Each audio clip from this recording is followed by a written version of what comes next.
ကိုမောင်ကြီးကျွန်တော်တင်ငယ်ချင်းရဲ့အလုပ်တွေကတူးဆက်နေတဲ့သူရကြတာများတယ်ဗျာကျွန်တော်မှဒီမှာဆက်တွေလည်းမများဘူးဆိုတော့လှုပ်ရှားရတာတော်တော်တိုင်ဖက်တယ်ဗျာအဆက်တွေနေရတော့အခက်အခဲတစ်ခုဖြစ်နိုင်တယ်ဒါပေမဲ့အခုခေတ်မှာဖုန်းတစ်လုံးရှိအောင်အင်တာနက်ရှိအောင်နဲ့ online မှာအလုပ်ကိုင်ခွင့်လည်းအများကြီးရှာဖွေလို့ရနိုင်ပြီလေစီอ่ะအရေးကြီးတာဘယ်လိုရှာရမလဲဘယ်မှာရှာရမလဲဆိုတာနဲ့အလုပ်ကြုံဆုံးနည်းလမ်းတွေဘယ်လိုရှိရဲဆိုတာကိုသိထားဖို့လိုတယ်ဟုတ်လားကိုမောင်ကျွန်တော်ကဖုန်းနဲ့ပဲပို့ပြီးကောင်းတဲ့လို့ဒါမှမဟုတ်တခြားအလုပ်တွေကိုဘယ်လိုရှာလို့ရမလဲဘယ်နေရာတွေကစိတ်ချရမလဲဆိုတာတခြားရှင်းပြပေးပါဦးမင်းနားလွယ်အောင်ငါနည်းနည်းသုံးမျိုးပြပြပေးမယ်ဒီနည်းလမ်းတွေသုံးမျိုးရှာကြည့်ပါကွာပထမဆုံးနည်းလမ်းကတော့ယုံကြည်စိတ်ချရတဲ့အစိုးရပိုင် online အလုပ်သမားဖွဲ့စည်းဆိုင်ရာသတင်းချက်လက် platform တွေမှာကိုလုံးမဲ့အလုပ်တွေကြိုတင်ကြည့်ထားတဲ့ဥပဒေပိုင်းဆိုင်ရာအသိပညာတွေကိုအရင်သိထားဖို့လိုတယ်အင်တာနက်မှာအလုပ်ရှာတဲ့အခါမသိတဲ့ website ဒါမှမဟုတ်မသိတဲ့ page တွေကိုလွယ်လွယ်ယုံလိုက်လို့မဖြစ်ဘူးအထူးသဖြင့်ငါတို့လိုရွှေ့ပြောင်းအလုပ်သမားတွေအတွက်ဆိုရင်ထိုင်းဆိုရရဲ့ကျွမ်း website တွေကတော့အကောင်းဆုံးပဲဥပဒေဆိုင်ရာသတင်းတွေကလည်းတရားဝင်ထုတ်ပြန်ထားတာဆိုတော့ဥပဒေနဲ့လည်းကိုင်ညီငါတို့အတွက်ပိုပြီးလုံခြုံလာဖို့ကွာကိုမောင်ကျွန်တော်အစိုးရ website တွေကနေအလုပ်သမားခွင့်ရေးတွေအကြောင်းဖတ်ကြည့်ရှင်တယ်ဒါပေမဲ့ mol.go.th နဲ့ doe.go.th website တွေကအများကြီးပဲဘယ်ဟာဘာမှမသိဘူးပြီးတော့အကုန်လုံးကထိုင်းဘာသာနဲ့ဆိုတော့ဘာမှနားမလည်ဘူးဗျာဒီ website တွေကထိုင်းဆိုပိုင်းဖြစ်လို့မင်းထိုင်းဆိုင်နဲ့ပဲတွေ့နေရလိမ့်မယ်အဲ့ဒီအတွက်မင်း Google Chrome မှာဘာသာပြန်ကြည့်လို့ရတယ်ကျိုးစာမျက်နှာမှာဆိုရင်ညာဘက်ပေါ်နားလေးမှာ th နဲ့ en ဆိုပြီးတော့ဘာသာပြန်ပြောင်းလို့ရစနစ်လေးပါရဲ့ကွာဟာဟုတ်တယ်နော်အဲ့ဆိုအဆင်ပြေသွားပြီအဲ့ဒီ website နှစ်ခု mol.go.th နဲ့ doe.go.th နှစ်ခုကဘာကွာလေးရှင်းပြပေးပါဦးရှင်းလေးပဲစီอ่ะmol.go.th ဆိုတာကလုံပေါင်းဝန်ကြီးဌာနရုံးချုပ်ကြီးလို့မှတ်ထားလိုက်ဒါကြီးရဲ့ဈေးဝယ်စင်တာကြီးလိုပဲအထဲမှာလိုအပ်တာအားလုံးရှိရယ်လုံသမားဥပဒေတွေမင်းရဲ့အခွင့်အရေးတွေဖြစ်တဲ့အခွင့်အရေးတွေလာစာတွေလူမှုဖူလုံရေးကိစ္စတွေပြဿနာတိုင်ကြားတာတွေအားလုံးတို့ကဒီ website ပဲ doe.go.th ဆိုတာကတော့အလုပ်ကန်ရှာဖွေဌာနပဲဒီဈေးဝယ်စင်တာကြီးကအလုပ်ကန်ရောက်ဆိုင်တည်တတ်မယ်ကွာမင်းအလုပ်ရှာခြင်းပဲဖြစ်ဖြစ်အစိုးရရဲ့တရားဝင်အလုပ်ခစားတွေကိုကြည့်ခြင်းပဲဖြစ်ဖြစ်အဲ့ website ကိုတန်းသွားရမယ်ရှင်းသွားပြီအလုပ်ရှာရင် doe.go.th နဲ့အခွင့်အရေးနဲ့တိုင်ကြားလာတဲ့အတွက်ဆိုရင် mol.go.th ပေါ့နော်ကဲလက်တွေ့စမ်းကြည့်အောင်မင်းအလုပ်ရှာမယ်ဆိုလို့ရှိရင်နံပါတ်1 www.doe.go.th ဆိုတဲ့ link နဲ့ဝင်ကြည့်ရမယ်နံပါတ်2ပြင်မစာမျက်နှာမှာရှိရဲ့ Thai Min Income Time ဆိုတဲ့စာချီကျိုးရှာပြီးတော့နှိပ်ကြည့်ရမယ်ဒါအစိုးရရဲ့အလုပ်ရှာတဲ့တရားဝင် platform ပဲအဆင့်3အနေနဲ့ကအထက်ကိုရောက်ပြီဆိုတာနဲ့အလုပ်ကိုင်းနေရာရင်းနဲ့အတိအကျရှာကြည့်လို့ရတယ်ဟုတ်ကဲ့ကောင်မောင်ဒါဆိုကျွန်တော်ရဲ့အနေဆုံးလစာတို့အချိန်ပို OTG ကိစ္စတို့သိချင်ရောအဲ့ဒါကြတော့ www.mol.go.th ဆိုတဲ့ထဲကိုဝင်ပြီးတော့အလုပ်သမားကာကွယ်ရေးဌာနလို့ရှာပြီးတော့အဲ့ထဲမှာအကုန်ဝင်ကြည့်လို့ရတယ်မတရားမှုတစ်ခုဖြစ်လို့တိုင်ချင်ရောအဲ့ဟာလေ www.mol.go.th ဆိုတဲ့ website ထဲမှာပဲတိုင်ကြားရဆိုတဲ့ click ကိုနှိပ်ပြီးတော့ online ကနေပြီးတော့တိုင်ကြားစာတင်လို့ရတယ်မင်းအားလုံးလောက်အောင်မှာအလုပ်ရှုပ်တဲ့တင်ရဲ့အနည်းဆုံးနည်းလမ်းတစ်ခုတော့ရှိရယ် hotline number 1506ကိုမှတ်ထားလိုက်အလုပ်သမားကိစ္စမှန်သမျှကိုအဲ့နံပါတ်တစ်ခုလေးကိုခေါ်ပြီးတော့မင်းမြတ်တိုင်ကြားလို့ရတယ်ကျေးဇူးတင်လိုက်တာကိုမောင်ရအခုတော့ကျွန်တော်တယောက်တည်းတေချာသုံးသပ်သွားပြီအစိုးရ website တွေဆိုတော့ပိုစိတ်ချရတာပေါ့ဗျာကိုမောင်အစိုးရ website တွေပြင်ကျွန်တော်တို့လိုမြန်မာရွှေပြောင်းအလုပ်သမားတွေကိုကူညီပေးနေတဲ့အခြားအဖွဲ့အစည်းတွေ app တွေ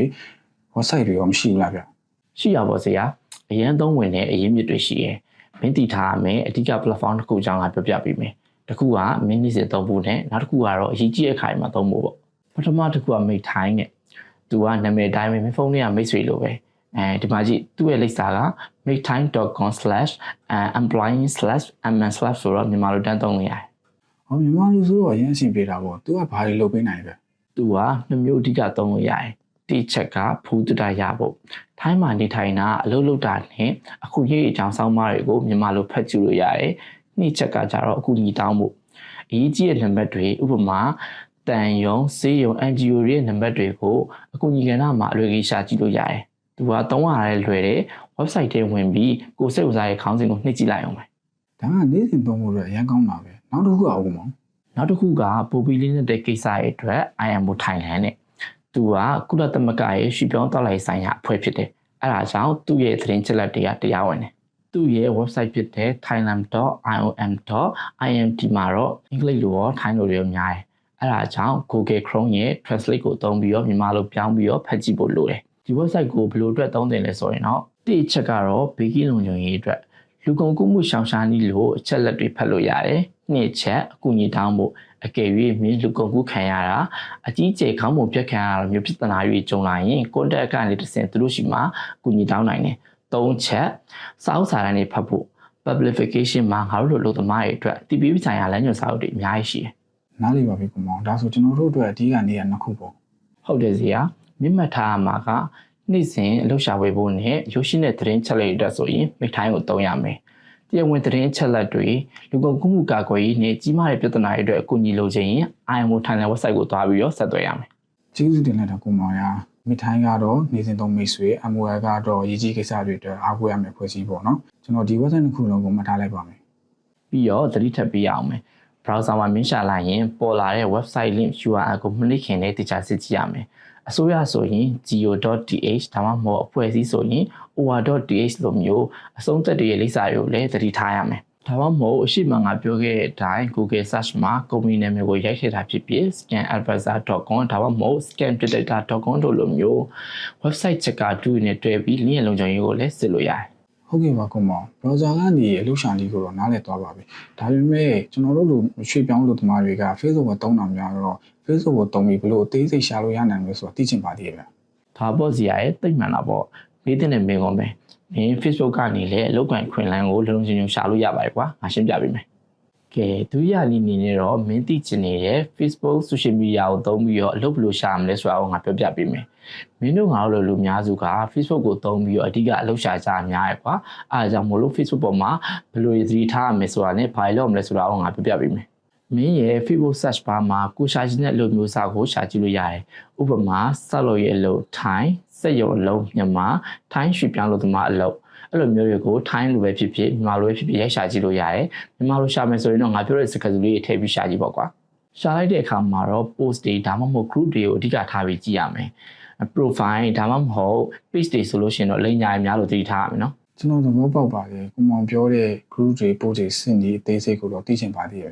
့သိရမှာပေါ့ကွာမင်းဒီလိုစစ်လို့ရတယ်ဥပမာမင်း group တစ်ခုထဲမှာအလုပ်ရှာခြင်းလဲဆိုလို့ရှိရင်ဒီ group ရဲ့ admin ရဲ့နောက်ကြောင်းကိုတိကျစစ်ဆေးရမယ်ဒီ group က admin ကဘာလို့လဲ group ဘယ်တော့မှစတင်ခဲ့ရလဲသူ့ရဲ့ profile ရောအတူလားအစ်စ်လားပြီးလို့ရှိရင်ဒီ group ရဲ့အကြောင်းအရာတွေဒီ group ရဲ့စီးမင်းတွေမှာအရေးကြီးတဲ့အချက်လက်တွေပါလိမ့်မလားဆိုတာလည်းတိကျစစ်ရမယ်ကဲနောက်တစ်ခုကမင်းရှာတွေ့လာတဲ့ post တွေမှာအလုပ်ကိုင်ကြောင်းညာကိုတင်ထားတဲ့သူရဲ့ profile ကိုလည်းတိကျစစ်ရမယ် profile အတင်ကြီးလားတကယ်ချင်းနည်းနေလာ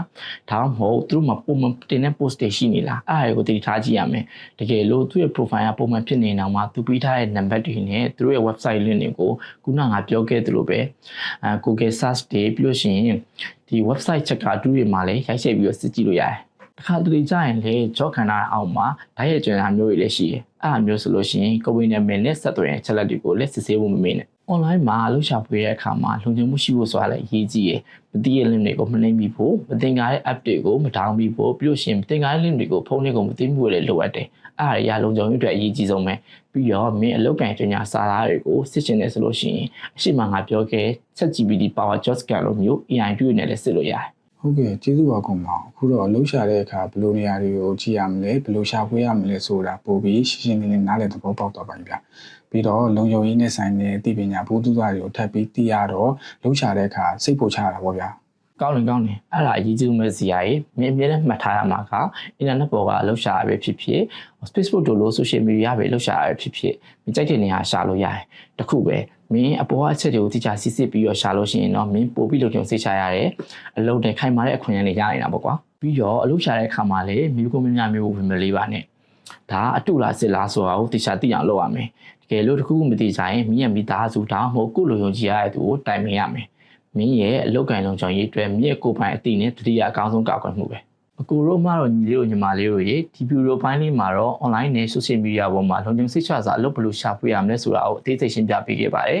အလုပ်ကိုင်လုံခြုံရေးဆိုတာကိုယ့်ဘဝအတွက်အရေးကြီးရဆိုတာမေ့ကြနဲ့နော်နောက်လာမယ့်ဗီဒီယိုပိုင်းမှာတော့ share မလုပ်ခင်အရင်စစ် check before you share on social ဆိုတဲ့ခေါင်းစဉ်နဲ့ပတ်သက်ပြီးထပ်မံရှင်းပြပေးသွားပါဦးမယ်ဆက်လက်ဆောင်မအားပေးကြပါဦးခင်ဗျာ